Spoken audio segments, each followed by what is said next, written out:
Assalamualaikum warahmatullahi wabarakatuh. Halo teman-teman semuanya, perkenalkan nama saya Muhammad Fabrianis Kiptianto dengan NIM D6023025 dari mahasiswa Teknik Industri angkatan 2023 kelas D.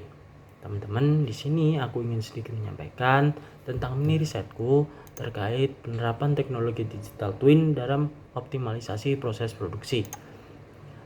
Yang pertama, kita harus tahu dulu nih, apa itu digital twin? Digital twin sendiri secara garis besar merupakan representasi digital real time dari aset fisik, proses, atau sistem dari suatu produk. Teknologi ini mengintegrasikan data sensor, model simulasi, dan informasi operasional untuk mereplikasi perilaku di dunia nyata. Sebagai contohnya nih teman-teman, ketika teman-teman ingin membuat produk, ketika teman-teman ingin membuat suatu karya,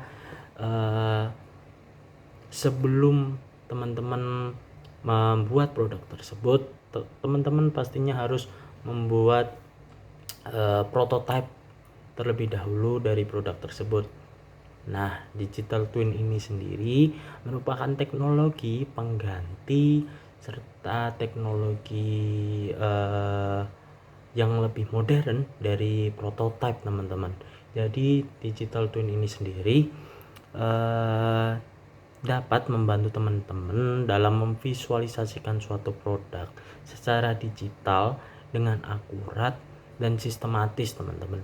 Jadi nggak perlu lagi nih ngeluarin biaya lebih untuk develop yang lebih mahal, lebih lama, membuang waktu teman-teman. Dengan teknologi ini teman-teman dapat melihat terlebih dahulu produk yang akan teman-teman buat sebelum nantinya produk tersebut bakal dijual massal atau diproduksi secara massal teman-teman. Bisa juga ketika kita memiliki mesin produksi, digital twin dapat menampilkan status operasional mesin tersebut teman-teman, seperti suhu, tekanan, atau kecepatan proses dari mesin tersebut. Teknologi ini memang benar-benar memberikan wawasan yang mendalam untuk meningkatkan efisiensi dan mencegah potensi kerusakan ketika produksi teman-teman, atau kecacatan ketika produksi teman-teman. Kemudian lanjut ke slide berikutnya, ada manfaat penerapan digital twin dalam proses produksi.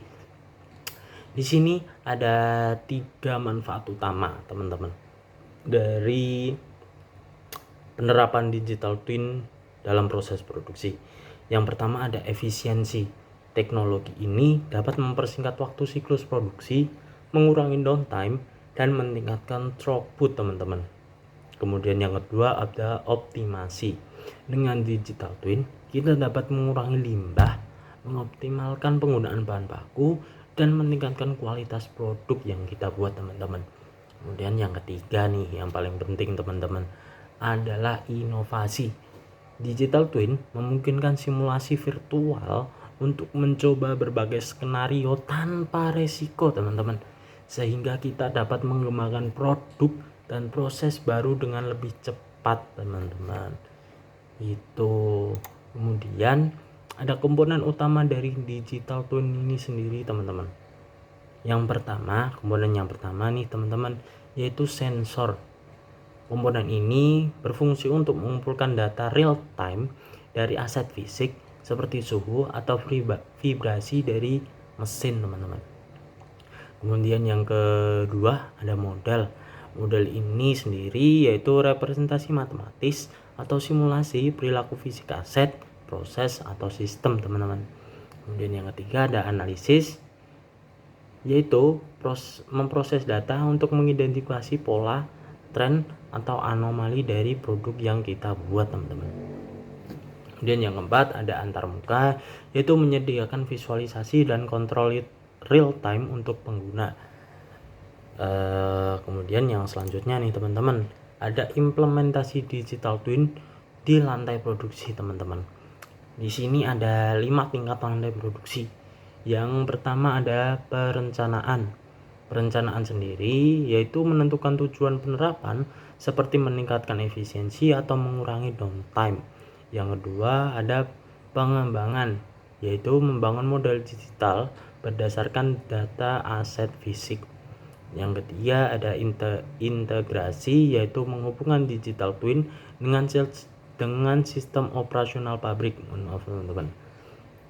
Yang keempat yaitu pengujian, memastikan bahwa model bekerja sesuai dengan aset fisiknya. Kemudian yang kelima ada penerapan, yaitu menggunakan digital twin dalam operasi harian untuk pemantauan dan optimasi.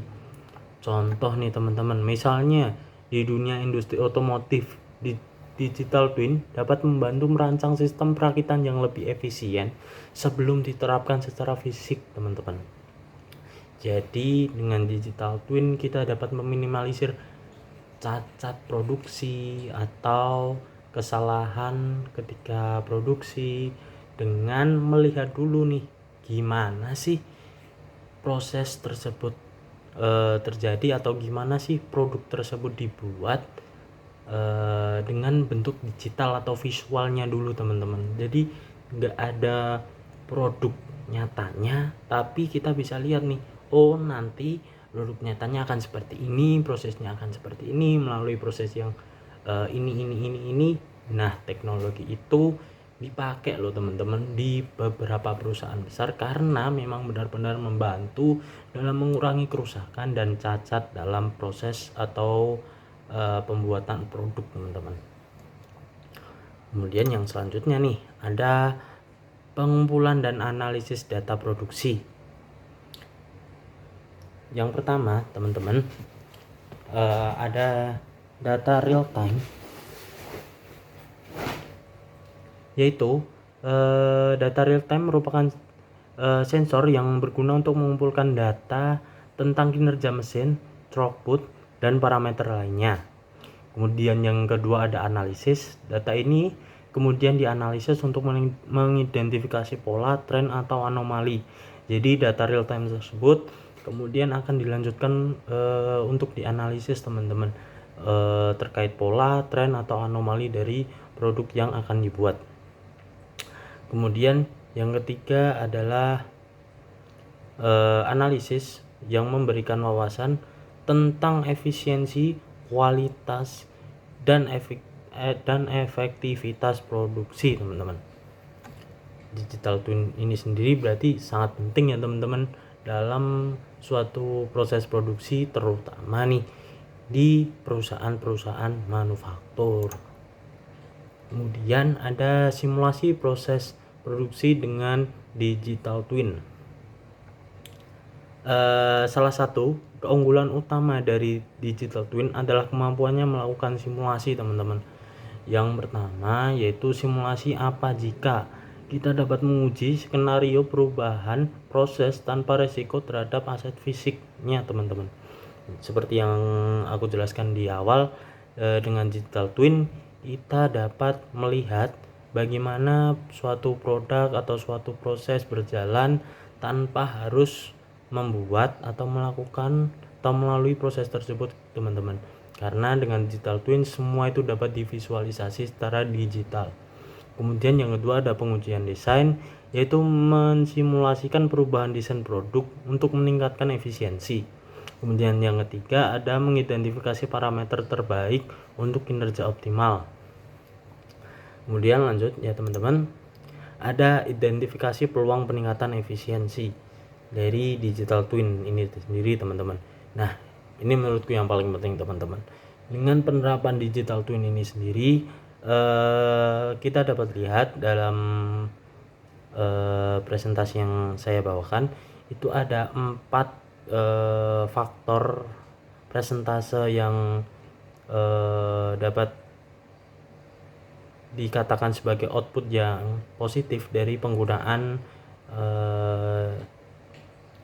digital twin ini sendiri, teman-teman. Yang pertama adalah 10% pengurangan downtime, yang kelima adalah yang kedua adalah 5% peningkatan kualitas, yang ketiga adalah 3% pengurangan limbah, dan yang keempat adalah 2% peningkatan throughput, teman-teman. Nah, langsung saja ya teman-teman. Yang berikutnya adalah implementasi, perbaikan, dan monitoring berkelanjutan.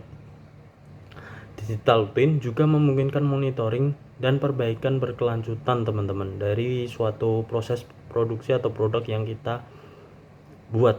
Yang pertama ada monitoring, yaitu memantau kinerja produksi secara real time. Yang kedua adalah analisis, yaitu mengidentifikasi peluang perbaikan berdasarkan data. Yang ketiga adalah perbaikan, yaitu melakukan koreksi yang diperlukan terhadap suatu yang salah dari penerapan digital twin ini sendiri. Kemudian yang keempat ada evaluasi, yaitu mengulang siklus untuk mencapai optimasi yang lebih baik di proses produksi berikutnya teman-teman. Kemudian yang terakhir kesimpulan dari penggunaan proses produksi penggunaan teknologi digital twin dalam proses produksi, yaitu digital twin adalah teknologi yang revolusioner yang memungkinkan optimasi proses produksi, meningkatkan efisien dan mendorong inovasi. Kedepannya nih, teknologi ini akan terus berkembang, menciptakan peluang baru di bidang otomatisasi, analisis data, dan inovasi yang lebih besar. Mungkin sekian dari saya. Apabila ada kurang lebihnya saya mohon maaf. Wabillahi taufiq wal hidayah. Wassalamualaikum warahmatullahi wabarakatuh.